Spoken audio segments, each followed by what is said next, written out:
An-Nawasib. Je vais vous poser une question. C'est moi qui vais répondre. Al-Shia, on connaît tout de Shia. Que Shia, c'est les suiveurs et les fidèles de Abdullah ibn Saba. Et ce Abdullah ibn Saba, c'est un juif qu'Allah Ta'ala le maudisse. Ce n'est pas mon doigt à moi. C'est ce qu'on dit. On connaît Al-Ja'fariya. Ala kulli hal, c'est un juif, c'est un kafir. Mais moi, je parle d'autre chose. On dit que ce sont des Ja'fariya. On connaît le Ja'fariya, on connaît l'imamiya, on connaît l'imama, on connaît leurs idéologies, leurs bid'a, etc. On est tous d'accord sur ce point. Est-ce qu'on connaît Nasiba? Si par exemple, on fait un sondage, on demande comme question, connaissez-vous Al-Shia? Deuxième question, connaissez-vous Al-Nasiba? Peut-être 99%, 100% des musulmans, on connaît Al-Shia. Donnez-nous un exemple où on nous dit par exemple l'Iran, etc. Connaissez-vous Al-Nasiba? Je peux dire que 99%, même plus, ne connaissent pas Al-Nawasib. Qu'est-ce que Al-Nawasib? On ne connaît pas. Alors que Nawasib sont plus dangereux que Shia. Alors que Nawasib sont plus présents que Shia. Mais pour quelle raison on ne connaît pas Nawasib et on connaît Shia? Tout simplement car les gouverneurs devaient adopter cette position et ils veillaient pour que cette position soit propagée et adoptée par les musulmans. Car quand on dit Nasibi, c'est-à-dire mon trône, mon pouvoir est préservé. Mon trône et mon pouvoir est préservé. Et c'est pour cela, même Ibn Taymiyyah dans son livre Al-Minhaj, le 6e volume, et Ibn Kathir dans le Bidaya wa Nihaya nous rapportent qui ont vécu pratiquement dans la même période de ce récit, lorsque le gouverneur Mustahsim, si je ne me trompe pas, ou bien Nasir, est parti voir Abd al-Mourith al-Hanbali. C'est une référence de l'école Hanbalite, et c'est une référence de Tajsim, et c'est une référence de Nasb, Nawasib. Il était Mujassim, Nasibi, Hanbali. Ala kulli hal, même Ibn Kathir le reconnaît, même Ibn Taymiyyah le reconnaît. Lorsque ce gouverneur, le gouverneur de l'Irak, Al-Nasir, va voir Abd al-Mourith al-Hanbali, il est parti le voir, mais pas en s'habillant de la manière des gouverneurs pour qu'il ne le reconnaisse pas. Pour qu'il ne reconnaisse pas si c'est le gouverneur ou pas. Donc il y avait forte chance qu'il ne reconnaisse pas le gouverneur, car ce n'est pas comme maintenant, avec la télévision, on connaît les visages, etc. Avant, ce n'était pas le cas. Pour quelle raison il est parti le voir? Car Abd al-Mourith al-Hanbali a écrit un livre étrange, les mérites de Yazid ibn Muawiyah ibn Abi Sufyan, le fils de Muawiyah ibn Abi Sufyan. Alors que sans divergence, que Yazid ibn Muawiyah, celui qui a causé le plus de dégâts et du mal dans l'histoire de l'islam, sans divergence. Ahmad ibn Hanbal, on lui a dit, qu'est-ce que tu en penses de Yazid? Il nous dit, la'anahu Allah, qu'Allah le maudit. Ala kulli hal, il n'y avait pas de divergence, qu'il était pervers, fasiq, pécheur, etc., hypocrite. Moi, par rapport à mes recherches, mes études, je pense qu'il n'est pas pervers, car il est kafir, car il n'a jamais embrassé l'islam. Sa mère, Al-Kalabiyah, était chrétienne. Son père, c'est Muawiyah ibn Abi Sufyan. Mais il a vécu toujours avec sa mère dans une église, ou bien dans un monastère. Il n'a jamais vu quelqu'un prier. Après l'âge de 20 ans, il a été convoqué par son père pour lui donner le serment d'allégeance. Comment donc on peut dire qu'il est musulman?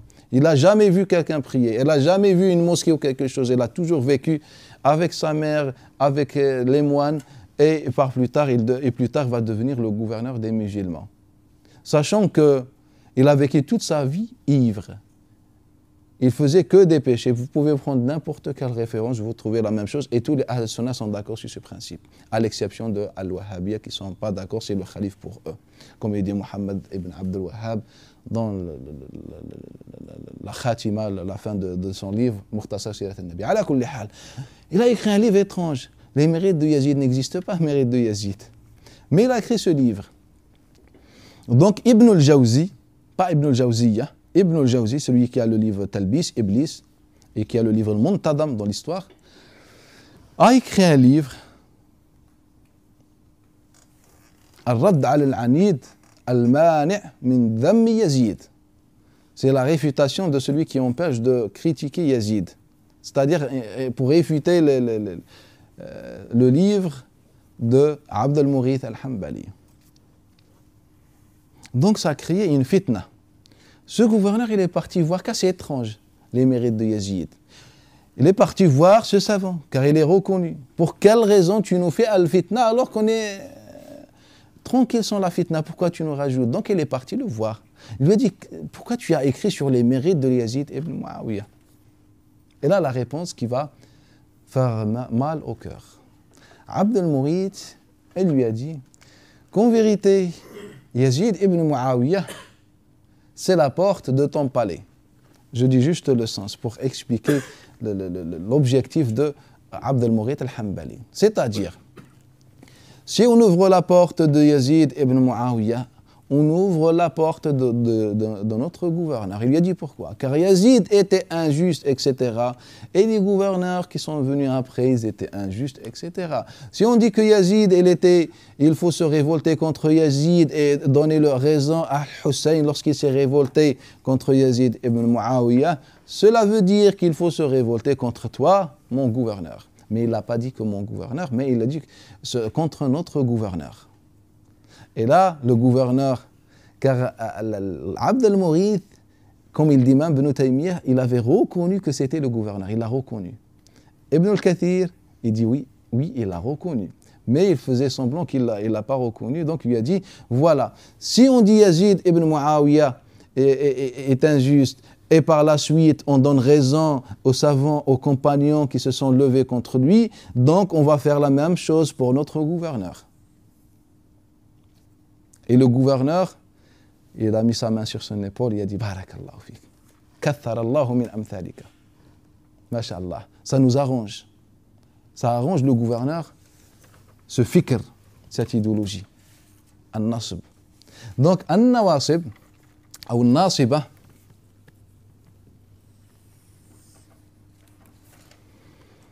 de An-Nasiba, l'Irja est sorti. L'Irja est sorti. Et on avait dit que l'Irja, c'est le fait de donner raison à Muawiyah ibn Abi Sufyan. Et l'Irja veut dire aussi, c'est dans le même sens, de retarder la gouvernance de Ali ibn Abi Talib, que la priorité dans la gouvernance appartient à Muawiyah ibn Abi Sufyan. Donc c'est ça, Al-Irja au premier temps de l'islam, et on avait parlé de ce sujet pendant le cours précédent. De An-Nasiba, une secte est sortie. On appelle Al-Mujassima. Al-Mujassima. Al-Mujassima. Mujassima vient du mot jism, et jism, le corps. C'est-à-dire considérer Allah comme un corps, donner une morphologie à Allah Ta'ala. C'est ça, At-Tajsim wal-Mujassima. Mais l'étrange que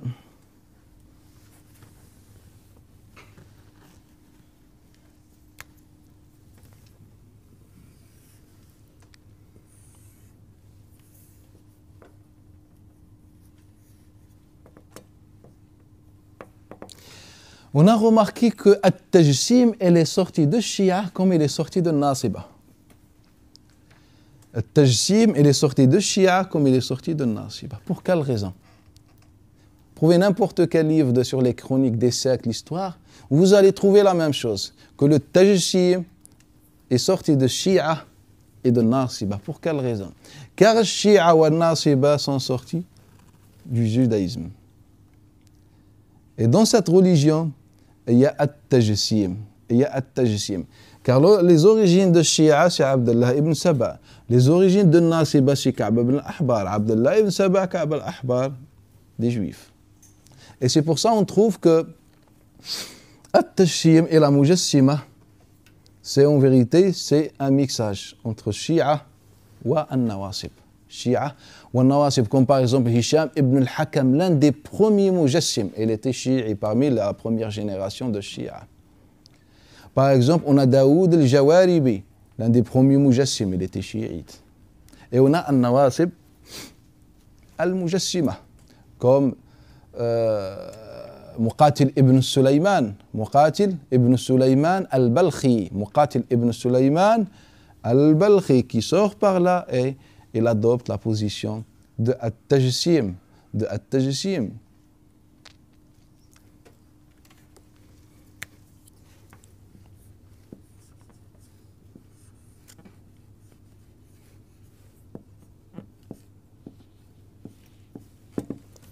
Moi, à mon avis, si on connaît, on maîtrise bien cette période historique et bien l'analyser, je pense qu'on va même pas devoir apprendre à l'aqidah ou bien à vouloir réfuter les autres, car tellement c'est évident, ça ne nécessite aucune réfutation. Tellement si on connaît que cette introduction, je pense que c'est déjà suffisant. C'est-à-dire face à moi, n'importe quel chiite, qu'il a la science, il n'a pas la science, qu'un wahhabite, il a la science, il n'a pas la science, je connais ça, je connais les origines. M'asseoir avec eux, c'est comme m'asseoir avec un rabbin. Il n'y a pas de différence. Sauf que le judaïsme a vécu une réforme et que la croyance concernant les attributs d'Allah Ta'ala a eu une réforme au sein du judaïsme. C'est une vérité.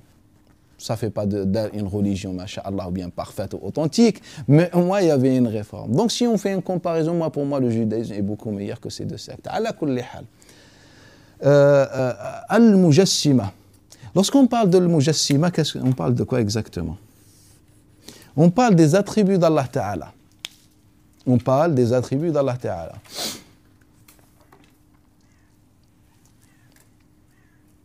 Lorsque Allah Ta'ala nous dit qu'il est sur le trône, dans le sens, pour comprendre de quel verset je parle, est-ce que Allah Ta'ala, il a un contact physique avec le trône? Al-Mujassima ont divergé sur le sujet. Certains Mujassima disent non, il est sur le trône, mais il n'y a pas de contact. Certains d'autres, il est sur le trône, mais il y a un contact. Déjà posé cette question, on est dans la mécréance et tajsim. Mais eux, ils ont posé cette question comme un sujet de détail dans la croyance. Ibn Taymiyyah, dans Majmou' al-Fatawa, le 5e volume, pose la même question. Il dit les gens de l'hadith ont divergé.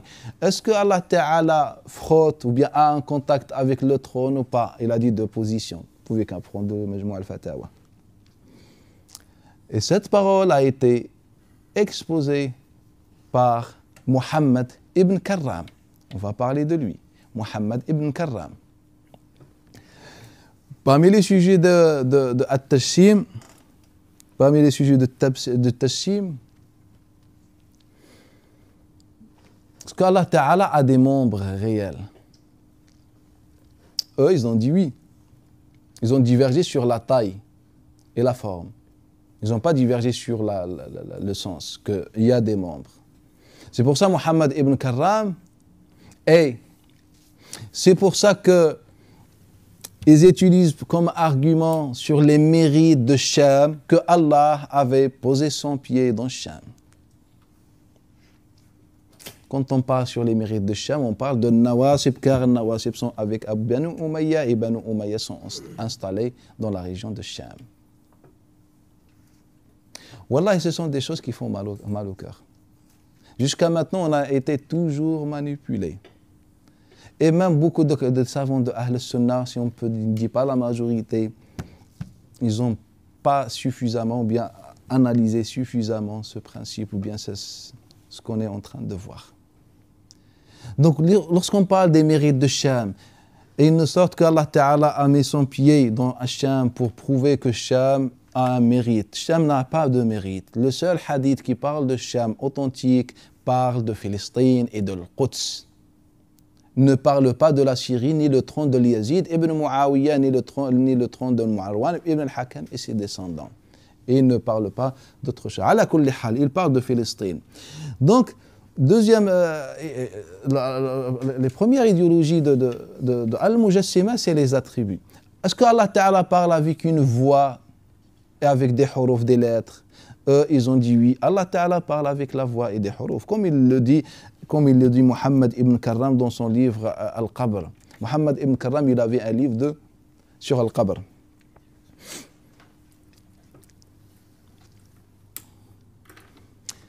Lorsqu'on parle de Mujassima, on parle d'un sujet de détail juridique. Mais le problème, que ce sujet a été toujours évoqué, mais a été toujours ignoré en même temps. Lorsque vous trouvez dans les enseignements en général des chouyours, ou bien même dans les livres, on trouve que lorsqu'on parle de Mujassima, si vraiment, même si je ne pense pas s'il est enseigné à ce niveau, peut-être dans les universités ou bien spécialisés de la croyance, que parmi les croyances et les positions de Mujassima, imamatu imamaini fi qutraini mukhtalifain. La validité de deux imams dans deux régions. Maintenant, je vais vous poser une question. Est-ce que vous voyez une importance sur le sujet? On a le président de l'Algérie, on a le président de l'Irak, ou je ne sais pas. Il n'y a aucun problème. Chacun gouverne à une région. Donc pourquoi on fait rentrer ce sujet juridique dans la croyance? Ce n'est pas un sujet juridique. Lorsque Muhammad ibn Karram a évoqué le sujet, c'était pas par rapport au gouverneur. C'était pas par rapport au gouverneur. C'était par rapport à Ali et Muawiyah ibn Abi Sufyan. Car si on dit que le gouverneur, le calife, c'était Ali, Muawiyah avait tort. S'il avait tort, toute l'histoire, les mérites de Sham, Nawasib et At-Tashim, tout ça, elle est chutée. Donc, il faut dire que c'est possible en islam d'avoir deux khalifes dans deux régions différentes. Donc on a Ali ibn Abi Talib qui avait raison, car aucun musulman n'est capable de dire non, Ali ibn Abi Talib n'avait pas raison. C'est-à-dire tous les compagnons n'avaient pas raison, car tous étaient avec lui, à l'exception de Muawiyah ibn Abi Sufyan qui avait avec lui 5 ou 6 compagnons. Donc 4 ou 5 étaient pervers, voire mécréants. Il avait avec lui Busr ibn Urtu'a. L'imam Daraqutni, il a dit il était pervers, injuste, voleur. Les savants de l'hadith tous sont d'accord que ce soi-disant compagnon, il était pervers, voleur, etc. Al-Walid ibn Uqba ibn Abi Mu'ayt, il est mort dans l'état d'ivresse. Qu'il a vu le prophète sallallahu alayhi wa sallam, il est considéré comme compagnon sans divergence entre al-Sunnah qu'il était pervers, fasiq et qu'Allah Ta'ala le maudisse. Abu Ghadiya, fait partie des compagnons, mais celui qui a assassiné Ammar ibn Yasir. Et Nabi sallallahu alayhi wa sallam, dans le hadith de Ahmed ibn Hanbal, il nous dit celui qui assassine Ammar ibn Yasir, ou il participe dans son assassinat, il oublie le paradis. Oubliez le paradis. Enlève le paradis de ton répertoire. Abu Ghadiya, il était avec Muawiyah ibn Abi Sufyan. Et il avait avec lui Amr ibn al-As et Nu'man ibn Bashir. Donc si on dit on ne peut pas dire que Ali ibn Abi Talib avait tort, car tous les compagnons étaient avec Ali ibn Abi Talib.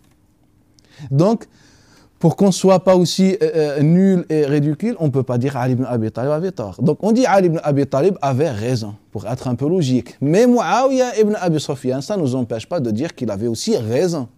Donc on peut avoir deux gouverneurs dans deux régions. Et ça c'est la position de An-Nawasib qui ont donné la crédibilité à la gouvernance de Muawiyah ibn Abi Sufyan et par la suite de Bani Umayya, car c'est Bani Umayya qui forment le premier noyau de An-Nawasib et de At-Tajassim. Donc vous voyez comment le Tashim il est attaché au Nasb et le Tashim il est attaché au Irja. Si on parle de Al-Wahhabiyya, on dit que sommes un Nashiba ou pas. Pour eux, le 12 califes mentionnés dans le hadith du prophète, ça semble dans le Bukhari et Muslim, le Khulafa al-12, le hadith il est très authentique et célèbre, qu'il y aura 12 imams de Quraysh. Le Nabi sallam nous dit. Ils disent les 12, c'est Bani Umayya. Abu Bakr, Omar, Uthman, Ali. Chez tous les musulmans Ahl Sunnah, c'est le Hassan. Eux ne font pas rentrer le Hassan. Car son nawasib, la haine envers les descendants du prophète sallallahu alayhi wa sallam. Donc c'est qui? Muawiyah ibn Abi Sufyan.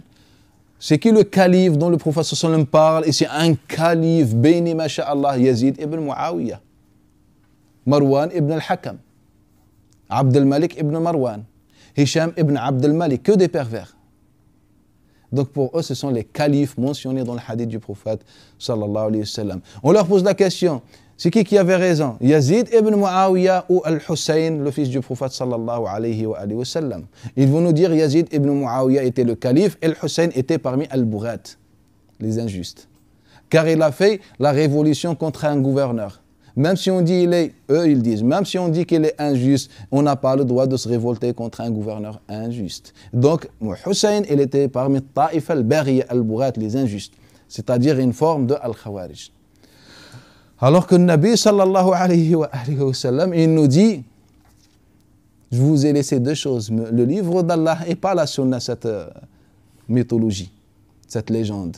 Il n'existe pas un hadith de cette forme. La base, les sources des musulmans, c'est le kitab ou sunna, c'est évident. Mais on parle du hadith. Car le hadith a été manipulé, a été falsifié pour des raisons politiques par ces gens. Je vous ai laissé deux choses, le livre d'Allah et mes descendants. فَإِنَّهُمَا لَنْ يَفْتَرِقَا حَتَّى يَرِدَ عَلَيَّ الْحَوْض. Ils ne se séparent jamais jusqu'à qu'ils viennent le jugement dernier à mon bassin, dans le sens du hadith.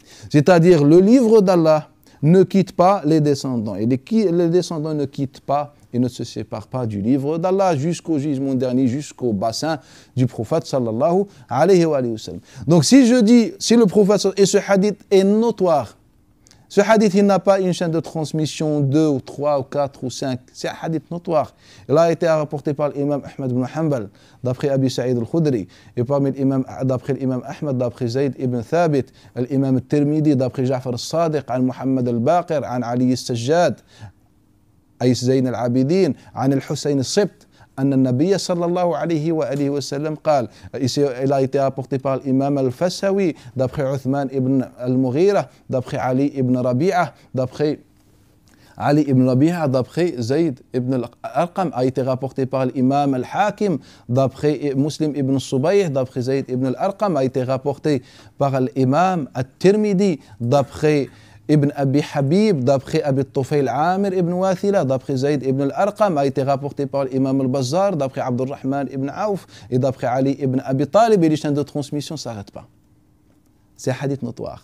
Mais on a préféré délaisser un hadith notoire pour le remplacer par un mensonge de Bani Umayya que le prophète dit soi-disant, je vous ai laissé le livre d'Allah et la sunna. Le fait d'inventer ce hadith, on ne parle pas par rapport au sens de hadith, on parle par rapport à la raison qui a poussé à inventer ce hadith. Je vous ai laissé le livre d'Allah et la sunna. Pour effacer les descendants du prophète sallallahu alayhi wa sallam, pour ne pas dire que le Hussein avait raison, pour dire que Yazid avait raison, c'est-à-dire Nasiba et les serviteurs des gouverneurs, etc. Donc c'est ça, lorsqu'on parle de l'Mujassima, on parle de deux choses. On parle des attributs et tajsim, c'est-à-dire une idéologie de l'Yahoud, de Ka'b al-Ahbar et Abdullah ibn Saba. Et le deuxième sujet, lorsqu'on parle de l'Mujassima, c'est l'histoire de la gouvernance qu'on peut avoir de gouverneurs dans deux régions. Sinon, le Mujassima n'existe pas. Lorsqu'on parle de l'Mujassima ou bien d'une secte, Allah, on parle d'une école, d'une vision, des critères, des repères pour reconnaître une secte.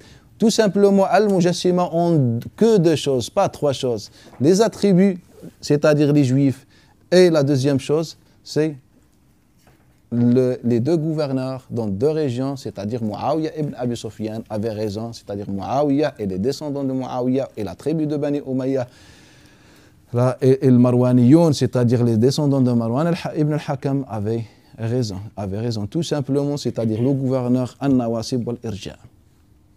Donc lorsqu'on parle de Mujassima, tous les Mujassima ont ces deux principes. Le Mujassima qui vient d'ici. Sinon, le Mujassima qui vient d'ici, c'est les attributs d'Allah Ta'ala. La seule différence entre les deux camps, c'est l'histoire des gouverneurs. L'histoire ou bien de la gouvernance. Sinon, le point commun entre le Mujassima Shia et le Mujassima An-Nawasib, c'est les attributs d'Allah Ta'ala. Tout simplement pour quelle raison? Car c'est une idéologie juive au final. C'est une idéologie juive au final. Et remarquez avec moi aussi que tous les Mujassima sont apparus à Khurasan. On ne trouve pas un Mujassim dans le Hijaz, un mujassim en Irak. Il n'y a pas un mujassim, on parle du premier temps. Pour quelle raison? Car le tajsim, c'est comme le khawarij. Le tajsim n'a aucune place avec la science. Et toutes les têtes de l'Mujassima n'avaient absolument aucune science. C'est pour ça la fondation de cette secte, lorsqu'elle est devenue une secte, c'était à Balkh, à Khurasan. Et Muhammad ibn Karram, ce Muhammad ibn Karram, le fondateur de Al-Karramiyya, la secte la plus importante au sein de l'Mujassima, n'avait pratiquement aucune science. C'est pour ça que vous ne trouvez pas sa biographie dans les livres. Dans les livres des gens de l'Hadith, on trouve la biographie de tout le monde, pratiquement de tout le monde. Même si quelqu'un possédait un hadith, on trouve sa biographie détaillée. Mais Muhammad ibn Karram, on ne trouve pas sa biographie. On ne trouve que dans quelques références. Pour quelle raison? Car ce ne sont pas des gens de science, n'avaient aucun rapport avec la science. C'est leur raison d'exister, c'est une raison politique tout simplement. Parmi les bid'a de Muhammad ibn Karram, Qiyam al-Hawadith fi dhatillah, que l'essence d'Allah, Allah peut subir des changements. Comme moi, j'ai chaud, j'ai froid, je suis content, je ne suis pas content. Al-Hawadith. Et par la suite, tout ce qu'il a dit Muhammad ibn Karram, mot par mot, formule par formule, vous le trouvez dans les livres de Ibn Taymiyyah. Quand je vous dis tout ce qu'il a dit, c'est tout ce qu'il a dit Muhammad ibn Karram, vous le trouvez exactement et de la même manière, de la même façon dans les livres Majmou' al-Fatawa de Ibn Taymiyyah wa Talbis al-Jahmiyya. Quand je dis de la même manière, c'est de la même manière. Tous les sujets évoqués par Muhammad ibn Karram et tous les sujets de l'Karramiyya, ce sont les sujets de Ibn Taymiyyah et les positions de Ibn Taymiyyah. Les positions de Ibn Taymiyyah, c'est la même chose, il n'y a aucune différence. Ala kulli hal. Ça, c'est par rapport à la Mujassima. Lorsqu'on parle de Mujassima, on est en train de parler de Shia et de Nawasib par rapport aux attributs, car ils ont un point commun. Abdullah ibn Saba wa Ka'b al-Ahbar. Quand on parle de Mujassima, on parle du côté de la gouvernance, donc on se dirige vers An-Nawasib. On se dirige vers An-Nawasib. Donc ça, ce qui concerne Al-Mujassima. Et la fondation de Al-Tashsim, c'était dans la région de Khurasan, où il n'y avait pas de science. Même l'imam Dhahabi ou l'imam Shahrastani le disent. Ils disent que c'est étrange que, dans le sens, c'est étrange que le Mujassima a été fondé à Khurasan. Tout simplement, Shahrastani le dit dans son livre Milal wa Nihal, l'imam Dhahabi aussi le dit, tout simplement car à Khurasan, il n'y avait pas encore la science comme l'Irak et Al-Hijaz, car on est encore au premier temps de l'islam. Encore au premier temps de l'islam. Les savants de Khurasan, ils étaient encore dans la région de l'Hijaz et l'Irak pour apprendre. Et pendant ce temps-là, il y avait Muhammad ibn Karram et ses alliés. Donc cela, c'est par rapport à At-Tajassim. C'est par rapport à At-Tajassim. Non, si je parlais du premier temps, naam, sont minoritaires, Al-Rawafid. Al-Rawafid représentait que quelques individus au premier temps. Maintenant, Al-Rawafid, c'est eux qui représentent le chiisme. Par rapport aux Zaydiyya, par rapport à Ismaïliyya, c'est le Rawafid qui domine. D'accord. Et cher également concernant Sham, vous avez dit tout à l'heure qu'il n'y avait pas de mérite. Et je pensais au hadith de l'homme qui dit Ya Rasulullah, bénis notre Sham, etc. Et naam, c'est pour ça que j'ai mis une exception. J'ai dit les seuls hadiths authentiques sur le sujet, sur Sham, c'est pas Al-Sham, c'est dans le sens de Al-Quds. Al-Quds, c'est pour ça qu'on a d'autres hadiths. Par exemple, les hadiths de Ta'ifa al-Najiyah, la Ta'ifa sauvée, à la fin, fi aknaf bayt al-Maqdis. Aknaf bayt al-Maqdis. Al-Aknaf vient du mot al-Kunuf. Al-Kunuf, c'est la maison. Et on peut dire aussi, entre parenthèses, la salle de bain, les toilettes, s'appelle aussi al-Kunuf dans la langue arabe. Donc, ceux qui sortent ou bien qui sont à Bayt al-Maqdis, qui luttent à Bayt al-Maqdis, c'est Ta'ifa al-Mansoura. Et en utilisant ces hadiths, on dit que Sham, c'est Al-Quds, ce n'est pas autre région. Donc dans ce hadith-là, par exemple, c'est le Quds. Sham, ici, naam, c'est le Quds. Et dernière question concernant la haine envers la famille du prophète. Naam. C'est peut-être bête, mais j'arrive pas à comprendre en fait comment le sentiment de haine il est né chez ces gens. Comment c'est apparu, comment on a pu utiliser ça au sein de... C'est comme maintenant. Maintenant, les Occidentaux créent des conflits. Et ils utilisent deux camps des musulmans pour leurs conflits. Et ce sont des conflits contrôlés, afin qu'ils passent leur politique, réalisent leurs objectifs, etc. C'est ça ce que les Juifs ont fait. On utilise Ka'b al-Ahbar et Abdullah ibn Saba. Ce sont les deux Juifs. Ce sont les deux. Ils étaient Juifs, Abdullah ibn Saba et Ka'b al-Ahbar. Lorsqu'on voit les événements et on voit les détails des événements, on sort avec une conclusion qu'il y avait un complot d'Abdullah ibn Saba et Ka'b al-Ahbar. Ça ne nous intéresse pas les origines de ce complot, de quelle manière, etc. Ce qui nous intéresse, c'est l'analyse et la lecture des événements. C'est ce qui nous intéresse. On voit clairement dans l'histoire, celui qui étudie bien et analyse bien l'histoire, bien sûr avec les conditions et des méthodes scientifiques, on remarque clairement la trace et les traces de Abdullah ibn Saba, Ka'b al-Ahbar. On voit bien qu'il y avait un complot pour créer un conflit au sein de la Ummah. Un côté de dire que Ali, etc., et d'un autre côté de dire Muawiyah ibn Abi Sufyan et d'avoir une haine. Et tout simplement, lorsqu'on parle dans l'époque de Muawiyah, déjà dans le Manabir, c'était une condition. Pour que tu sois imam, il faut maudire Ali ibn Abi Talib dans le minbar. C'est pour que tu sois, c'était une condition pour être imam. Comme maintenant, la condition pour que tu sois imam, il faut être dans le sens des Occidentaux, ou bien le sens des régimes, ou bien le sens à la kulli hal de l'association de la mosquée. Avant, pour que tu sois imam, il faut maudire Ali ibn Abi Talib radiyallahu anhu. Et aussi, il ne faut pas oublier qu'il y avait une haine des tribus, même bien avant l'islam.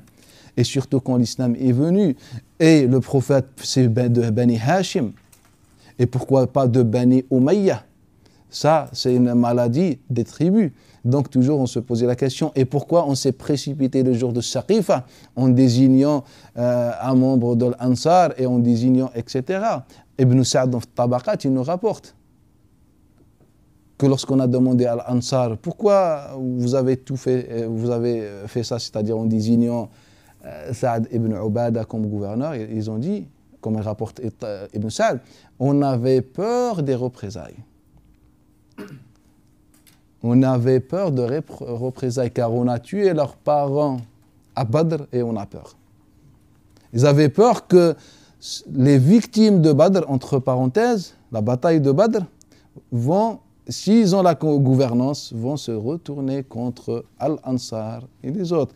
Donc il y avait toujours cette maladie, ce fanatisme des tribus et je pense que ça a rajouté pour la haine. Donc le frère pose une question. Il nous dit sur l'histoire de Abd al-Mourith al-Hanbali. Lorsqu'il a dit ce qu'il a dit au gouverneur An-Nasir, le gouverneur de l'Irak. Ça rapporte quoi exactement à un savant? En disant que voilà, nous on travaille pour vous, nos chers gouverneurs. En vérité, ce n'est pas personnel. C'est un nawasib qui sont comme ça. C'est une idéologie. C'est une idéologie. Et je ne pense pas que les nawasib ne reconnaissent pas leur tort par rapport à ça.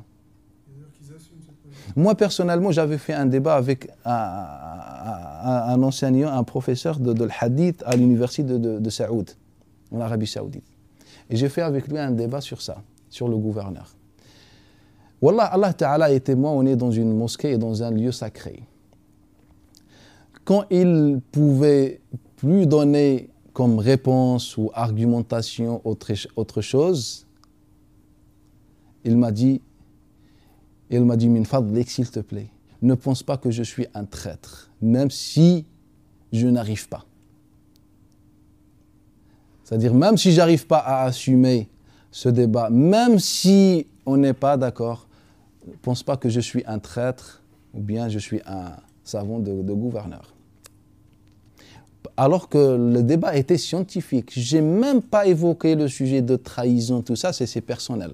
C'est entre lui et Allah Ta'ala, c'est pas mon problème. Mais le fait de se sentir coupable ou bien de se sentir visé de cette manière, ça montre qu'au fond de son cœur, il n'a pas une sérénité dans son cœur. Il n'est pas encore sûr de ce qu'il dit. En vérité, ça, c'est le nawasib qui l'explique. C'est un nawasib qui l'explique. Sur Shia aussi, par rapport position elle est claire, tout le monde, personne ne l'a mis. Les chiites, ils ont choisi d'utiliser Mohammed al-Baqir, c'est ça? Naam. Est-ce qu'on a des textes aussi qui prouvent qu'au niveau d'Abu Bakr et Omar, il avait la même position que Zayd ibn Ali? Naam, il y a beaucoup de positions, il y a beaucoup de hadiths et des savants qui ont rapporté la position de Mohammed al-Baqir. Naam. Donc globalement, Ahl-al-Bayt et Comme l'imam Lalika'i Sharh Sunnah a rapporté, comme Mohammed ibn Nasr, beaucoup de savants ont rapporté, comme l'imam Ibn Ashakir ont rapporté, avec leur chaîne de transmission, que Mohammed al-Baqir avait la même position que l'imam Zayd ibn Ali. Dernière question. Concernant l'Ibadiyya, je ne sais pas si on va le voir ou pas, mais quel est leur rôle actuellement où ils ne sont pas encore. Comme j'avais dit, Al-Ibadiyya ou bien les sectes de Khawarij n'ont pas une position ou bien une vision politique, juridique ou je ne sais pas, ou une réforme. La seule différence entre toutes les sectes de Khawarij, c'est l'apostasie et la définition de l'apostasie. C'est ça la seule différence. L'apostasie et le djihad. L'apostasie et le djihad. Donc, Abdullah ibn Abad, on ne l'a pas vu, peut-être on le verra plus tard, Inch'Allah, dans le chapitre de l'Iman. Inch'Allah, on va le voir, Inch'Allah ta'ala, mais il n'y a pas d'ouvrage, il n'y a pas de référence, il n'y a pas de savoir au sein de Al-Khawarij. Donc, c'est pour ça, en général, on ne les évoque pas. Ce n'est pas contrairement, par exemple, aux Shia ou Mu'tazila. Même le Mujassima, ils n'ont pas une grande part d'analyse, d'études par les savants en raison du manque des ouvrages et ils n'ont pas des savants, etc. Les Mujassima ont plus de 20 sectes. Le Shia ont plus de 30 ou bien de 100 sectes. Al-Khawarij, Allahu A'lam. Il y en a tellement, Allahu A'lam. Al-Khawarij, au final, ça ne représente pas une école. La différence entre eux, c'est vraiment personnel. Non. Non. Après, ils ont quitté Yazid à la fin quand ils se sont rendus compte qu'il était pas bien. Allahu A'lam. Allahu A'lam. La question, est-ce que Nu'man ibn Bashir et Amr ibn al-As, ceux qui étaient avec Muawiyah ibn Abi Sufyan, est-ce qu'ils ont quitté Al-Yazid ibn Muawiyah lorsqu'ils ont découvert sa trahison? De toute façon, Amr ibn al-As, il n'a pas vécu la période de Yazid ibn Muawiyah. Nu'man ibn Bashir, Allahu A'lam. Il y a plusieurs Khurasan, Non, lorsqu'on parle de Khurasan, c'est comme Sham. Sham est composé par plusieurs régions. Palestine, Syrie, Irak, Liban, la Jordanie. Et Khurasan, c'est aussi composé par l'Iran, le Pakistan, le Kazakhstan, l'Afghanistan. Toutes ces régions, on les appelle Khurasan. Moi, quand je parlais de Khurasan par rapport à Al-Mujassima, je parlais précisément de la région de Balakh. Cheikh, juste concernant Muawiyah, est-ce qu'il a un rôle important dans tout ça ou on s'est servi de lui ou il a lui-même laissé la porte ouverte? Pour voir clair, Banu Umayya au final, déjà lorsque Allah Ta'ala a parlé des Arabes, il a dit Umma Ummiya. Une Umma, une communauté, Ummiya. Ummiya, dans le sens apparent qui ne sait pas écrire et lire. Ummiya dans cette utilisation, c'est-à-dire n'a pas vécu une civilisation. Donc les Arabes n'ont pas fondé une civilisation, les Arabes n'étaient pas connus par les sciences, etc., et les réformes, etc. Donc moi je ne pense pas que Bani Umayya, c'est pas je pense pas, je suis convaincu que Bani Umayya ne peuvent pas être derrière tous ces événements. Bani Umayya était utilisé par Abdullah ibn Saba ou bien par Ka'b ibn Ahbar, etc. Car Bani Umayya au final n'ont pas les moyens intellectuels pour faire tous ces événements et pour être organisés et de parler de Sham, de commencer par Sham. Ils n'avaient pas tout cela. Donc, quand on parle de Muawiyah ibn Abi Sufyan ou bien même les autres membres de Bani Umayya, ils étaient utilisés, manipulés. Tout.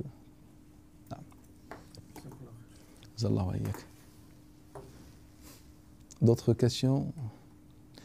Donc, la prochaine fois, Inch'Allah Ta'ala, on va... Ce sont les sectes les plus importantes en islam. On a Al-Shia, on a Al-Khawarij, on a Al-Nasiba, on a Al-Mujassima. Il nous reste Al-Mu'tazila. Et après Al-Mu'tazila, on commence avec Ahl al-Sunnah. On commence avec Ahl al-Sunnah, Al-Ash'ariyya, Al-Maturidiyya, wa Ahl al-Hadith, etc. Inch'Allah ta'ala.